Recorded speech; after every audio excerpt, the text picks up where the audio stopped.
व्यपगत का सिद्धांत, व्यपगत का सिद्धांत, इसी को हड़प नीति भी कहा जाता है।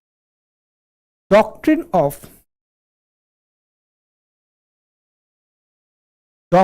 ऑफ लैप्स, व्यपगत का सिद्धांत या हड़प नीति। इसी को आप चाहें तो व्यपगत का सिद्धांत बोल लें, इसी को आप चाहें तो हड़प नीति बोल। ठीक है जी, बात एक ही है, मामला एक ही है। क्लियर? अब चलिए पहले इसको समझते हैं। बहुत अच्छे से ध्यान दीजिएगा, समझिएगा टॉपिक के बारे में, क्या है, कैसे शुरू हुआ, क्या डलहौजी ने शुरू किया, इन सब के बारे में जरा समझिए। ठीक है, अब ध्यान से मेरी बात को सुनो, ध्यान से मेरी बात को समझो। देखो दोस्तों, हमें यह लगता है कि व्यपगत के सिद्धांत की जो शुरुआत है वो लॉर्ड डलहौजी ने की थी, ऐसा है नहीं। मैं पूरी कहानी आपको सुनाता हूं। भारत में शुरुआत से ही, इंडिया में शुरुआत से ही, मतलब जब से हम इतिहास पढ़ रहे हैं, आप मौर्य काल से चीजों को उठाएंगे तो शुरुआत से ही भारत में गोद लेने की प्रथा बहुत प्रचलित रही है। भारत में जो गोद लेने की प्रथा है, अर्थात जो अडॉप्ट करने की प्रथा है, वो भारत में बहुत प्रचलित रही है। और दोस्तों, इतनी ज्यादा प्रचलित रही है कि जब भी किसी को अडॉप्ट किया जाता था तो बहुत धूमधाम से, बहुत बड़ा एक कार्यक्रम किया जाता था, एक बड़ा यज्ञ किया जाता था और फिर उस बच्चे को अडॉप्ट किया जाता था। अब ये अडॉप्शन दो अलग अलग लेवल पर होता रहा है भारत में। एक तो अडॉप्शन सामान्य लोग करते थे, तो इसकी चर्चा हमें इतिहास में कभी भी देखने के लिए नहीं मिलती। जैसे आप और हम सामान्य लोग हैं। ठीक है, आप और हम क्या है? सामान्य लोग हैं।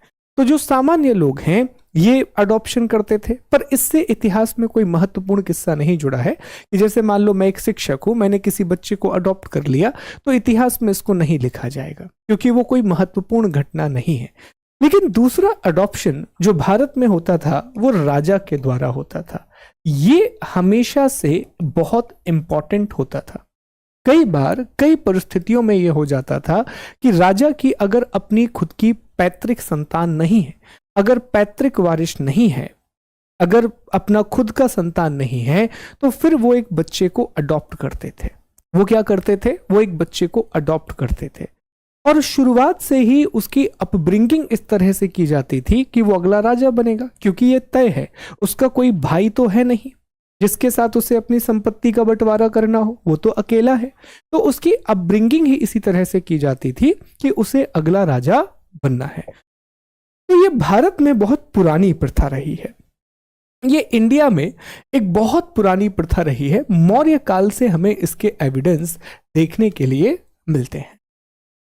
लेकिन लॉर्ड डलहौजी जब आया तो लॉर्ड डलहौजी ने आते ही साथ ये माना जाता है कि 1848 में, 1848 में उसने एक नीति बनाई और इस नीति को कहा जाता है डॉक्ट्रिन ऑफ लैप्स। क्या कहा जाता है? Doctrine of lapse. हिंदी में अलग अलग नाम है, हिंदी में अलग अलग नाम है। कहीं पर गोद निषेध कहा गया है, कहीं पर व्यपगत का सिद्धांत कहा गया है, कहीं पर हड़प नीति कहा गया है। इंग्लिश में लेकिन डॉक्ट्रिन ऑफ लैप्स ही कहा जाता है बच्चे। ठीक, तो इसने एक नीति बनाई और पॉलिसी ये बनाई कि अगर किसी राजा का कोई पैतृक वारिस नहीं है, तो जो भी गोद लिया हुआ बच्चा है, इसको इंग्लिश में आप कह सकते हैं कि जो भी अडॉप्टेड चाइल्ड है, उसको शासक के रूप में मान्यता नहीं दी जाएगी, उसको रूलर के रूप में एक्सेप्ट नहीं किया जाएगा। शासक के रूप में उसे मान्यता नहीं दी जाएगी, रूलर के रूप में उसे एक्सेप्ट नहीं किया जाएगा। और ऐसे राज्य, ऐसी देसी रियासतें जहां पर पैतृक वारिस नहीं है, ऐसी सभी देसी रियासतों को ब्रिटिश इंडिया में मिला लिया जाएगा, अर्थात ब्रिटिश राज्य में विलय कर लिया जाएगा। तो ये था डॉक्ट्रिन ऑफ लैप्स। सीधी सी बात है कि अगर मान लो मैं एक राजा हूं, अगर मेरा सगा बेटा नहीं है, अगर मेरी सगी संतान नहीं है, मैंने किसी को अडॉप्ट किया है तो मेरे अडॉप्टेड चाइल्ड को ब्रिटिश मान्यता नहीं देगा और मेरे पूरे के पूरे राज्य को, मेरे पूरे के पूरे स्टेट को ब्रिटिश एम्पायर में मर्ज कर लिया जाएगा। ब्रिटिश एम्पायर में क्या कर लिया जाएगा? मर्ज कर लिया जाएगा। बात समझ में आई आपको? अब इसमें ना कुछ रूल्स एंड रेगुलेशन बनाए गए, इसमें कुछ रूल्स एंड रेगुलेशन बनाए गए। जैसे रूल ये बनाया गया कि ये जो अडॉप्टेड चाइल्ड है, जो दत्तक पुत्र है, जो दत्तक पुत्र है अर्थात जो अडॉप्टेड चाइल्ड है, इसको राज्य पर तो कोई अधिकार नहीं मिलेगा, लेकिन राजा की संपत्ति पर अधिकार मिलेगा। जो भी राजा की संपत्ति है, जो भी राजा की संपत्ति है, उसका अधिकार इसे जरूर मिलता था। राज्य पर इसका कोई अधिकार नहीं होगा, स्टेट पर इसकी कोई अथॉरिटी नहीं होगी, स्टेट पर इसकी कोई अथॉरिटी नहीं होगी, लेकिन राजा की जो व्यक्तिगत संपत्ति है, किंग का जो पर्सनल एक प्रॉपर्टी है, वो जरूर मिल जाती थी। राजभवन वगैरह भी नहीं मिलता था, राजभवन भी ये ले लेते थे। कई मामलों में एक दो मामले अपवाद के रूप में छोड़ दिया करते थे, अदरवाइज राजमहल नहीं मिलता। एक ये प्रोविजन था। दूसरी बात ये थी कि ये इतना सिंपल था नहीं जितना सिंपल आपको दिख रहा है या जितना सिंपल तरीके से हम इसे पढ़ते हैं। जैसे लॉर्ड डलहौजी ने क्या किया, इसके लिए पूरे भारत में जितनी भी रियासतें थी, पूरे भारत में जितनी भी देसी रियासतें थीं, जितने भी प्रिंसली स्टेट थे, बच्चों उन्हें 3 भागों में बांट दिया। कितने भागों में बांट दिया? सारी की सारी देसी रियासतों को, सारी के सारे प्रिंसली स्टेट को 3 रियासतों में या 3 अलग अलग समूहों में बांट दिया। He divided all the princely state into the 3 different part। तो देसी रियासतों को उसने 3 भागों में बांटा था। He divided princely state into the 3 parts।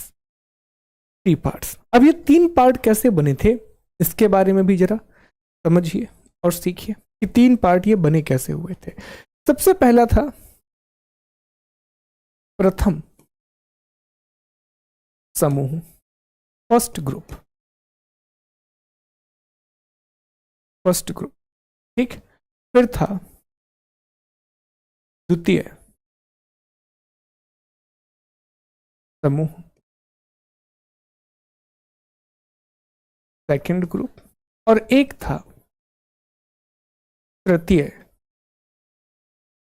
समूह अर्थात थर्ड ग्रुप। अब ये बांटा कैसे गया था? देखो, पहले समूह में ऐसी, एक मिनट रुकिए बस,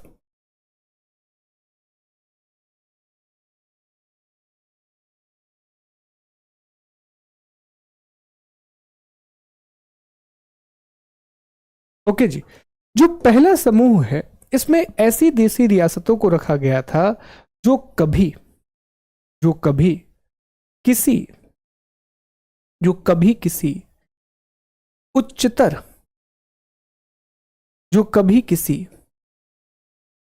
उच्चतर सत्ता अर्थात मराठा, मुगल या निजाम, इवन अंग्रेज निजाम के अधीन नहीं रही। मैं अभी इंग्लिश में भी लिखवाऊंगा, बस अभी आप चीजों को समझ लो पहले एक बार। देखो, पहले ग्रुप में उसने ऐसी रियासतों को रखा जो कभी भी किसी उच्चतर सत्ता के अधीन नहीं रही, कभी भी किसी हायर अथॉरिटी के अंडर में नहीं रही। तो first group of princely state was that no princely state of first group had been under the any supreme authority like Marathas, Mughals और निजाम। और ऐसी रियासतों के लिए व्यपगत का सिद्धांत लागू नहीं था। ऐसी रियासतों के लिए डॉक्ट्रिन ऑफ लैप्स लागू नहीं था। ये रियासतें चाहे तो अडॉप्ट कर सकती हैं, ना चाहे तो ना करें, वो उनके ऊपर। कोई नियम नहीं था ऐसी रियासतों के लिए, क्योंकि ये ब्रिटेन के भी अंडर में नहीं थी, तो आप क्या ही नियम बनाते इनके लिए, ठीक। वहीं दूसरे ग्रुप में ऐसी रियासतों को रखा गया जो ब्रिटेन को कर देती है, जो क्या करती हैं दोस्तों, जो ब्रिटिश सत्ता है, जो ब्रिटिश पावर है, उनको ये टैक्स देती हैं। ठीक है, उनको ये टैक्स देती हैं और ये किसी ना किसी उच्चतर सत्ता के अधीन रही हैं। ये किसी ना किसी दोस्तों जो अपर या सुप्रीम अथॉरिटी है, ये किसी ना किसी सुप्रीम अथॉरिटी के अंडर में रही हैं, but now they are giving taxes to British empire. तो क्या हम ये कह सकते हैं कि इन रियासतों पर अप्रत्यक्ष रूप से ब्रिटेन का शासन है? क्या हम कह सकते हैं कि indirectly British government is controlling these princely state? बोलो यस और नो। क्या हम कह सकते हैं कि these princely states are indirectly controlled by the British government? ये ऐसी देसी रियासतें हैं जिन पर अप्रत्यक्ष रूप से ब्रिटेन का शासन है, क्योंकि ये कर दे रही हैं, because they are offering the tax to the British government. ठीक, तो ऐसी रियासतों के लिए नियम यह बनाया गया कि इन्हें अनुमति लेनी होगी, इन्हें परमिशन लेनी होगी, इन्हें अनुमति लेनी होगी। अगर ये किसी भी बच्चे को अडॉप्ट करना चाहते हैं एक शासक के रूप में, अगर किसी भी चाइल्ड को इन्होंने अडॉप्ट किया है रूलर बनाने के लिए, तो they have to seek permission from the British empire. Interestingly, it was fixed that Britishers would give the permission. So why that provision was created? This provision was created only to establish the power of British supremacy. एक बहुत interesting बात यह है बच्चों कि उन्हें अनुमति तो लेनी पड़ती थी, पर अधिनियम में ही यह लिखा हुआ था कि ब्रिटिश सरकार उन्हें आवश्यक रूप से अनुमति देगी। मतलब ब्रिटिश गवर्नमेंट कभी भी अनुमति देने से मना नहीं कर सकती, अनुमति मिलेगी ही, अनुमति मिलेगी ही। तो सर ये प्रोविजन रखा क्यों? तो ये प्रोविजन रखा क्यों? ताकि ब्रिटिश अपनी सत्ता का एक कह सकते हैं कि ब्रिटेन जो है वो अपनी सत्ता का सिक्का जमा सके। बोलते ना, हमारी भाषा में बोलते हैं धौंस दिखाना, हमारी भाषा में क्या बोलते हैं? भौकाल जमाना, धौंस जमाना। परमिशन मिलनी ही है, बट वो परमिशन लेनी पड़ेगी, एक फॉर्मेलिटी आपको पूरी करनी पड़ेगी, एक फॉर्मेलिटी आपको पूरी करनी पड़ेगी। बात समझ रहे हैं आप लोग? अब तीसरे में कौन आ रहा था? तीसरे में कौन आ रहा था? तो तीसरे में ऐसी रियासतें आ रही थी जो या तो कंपनी ने बनाई है, जो या तो कंपनी के काल में बनी है, अभी अभी बनी है, जैसे कश्मीर वगैरह हो गई, या फिर कंपनी की सहायता से, कंपनी की सहायता से बनी है, कंपनी की सहायता से बनी है। तीसरे ग्रुप में ऐसे प्रिंसली स्टेट आते थे, those are established during the company's regime or those are established with the help of company।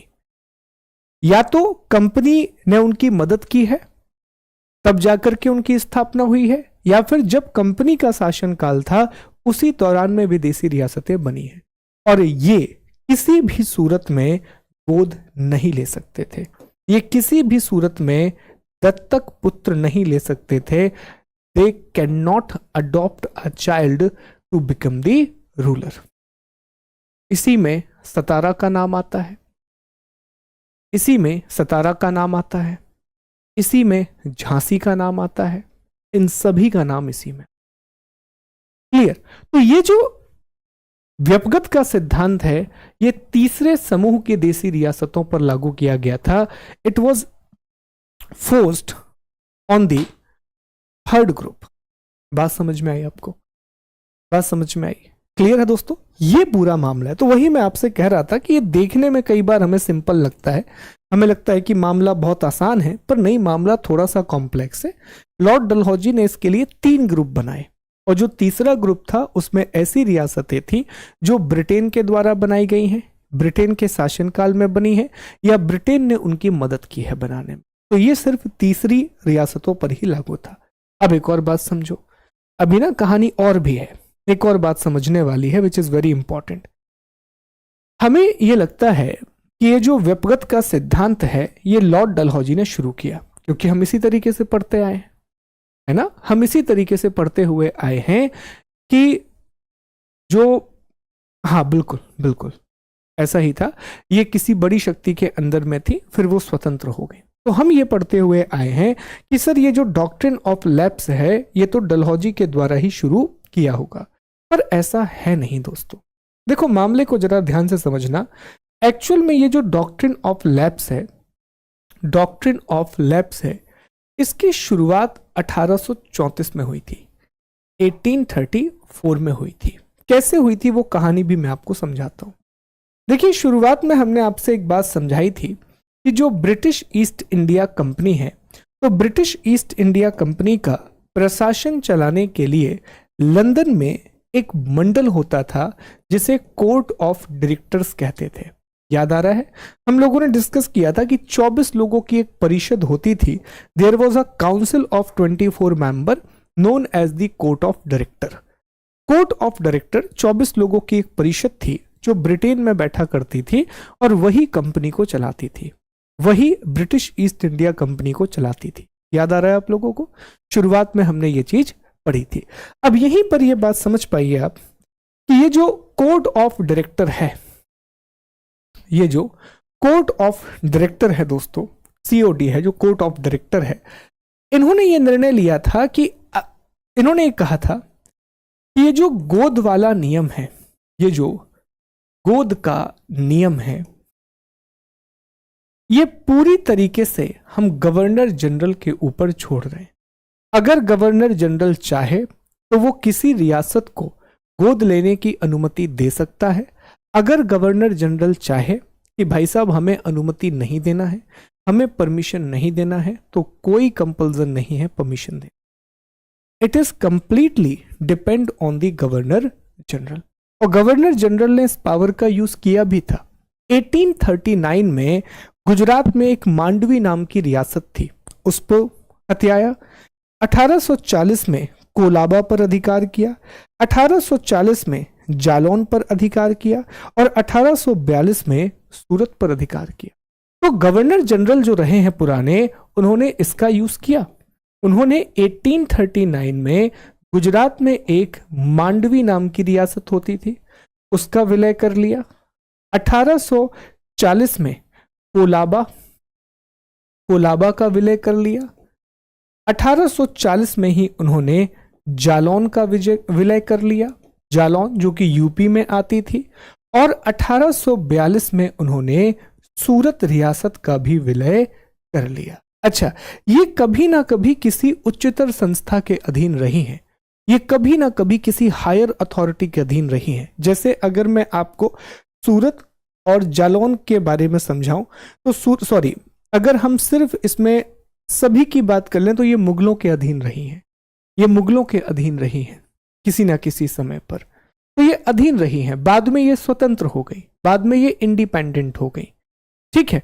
तो इन सबको ऑलरेडी उसने गवर्नर जनरल ने कब्जा किया हुआ था। तो डलहौजी ने क्या किया? डलहौजी ने ठीक वही काम किया जो रिचर्ड वेलेजली ने सहायक संधि व्यवस्था के साथ किया था। डलहौजी ने इन सबको रेगुलेट कर दिया। उसने व्यपगत के सिद्धांत को एक नीति बना के प्रस्तुत किया। He made a policy of doctrine of lapse. उसने सारी चीजों को लिख करके उसने एक नियत कानून बनाया और कानून के द्वारा फिर उसने रियासतों का विलय शुरू किया। फिर उसने प्रिंसली स्टेट के मर्जर को शुरू किया। तो that was the role of Dalhousie. Otherwise सिर्फ ये कहना कि ये डलहौजी ने ही शुरू किया है, नहीं, ये गलत हो जाएगा। That will not be the good statement. Okay, that will not be a good statement. बताइए, बात समझ में आ रही है क्या आप लोगों को? बात क्लियर है? यही था व्यपगत का सिद्धांत।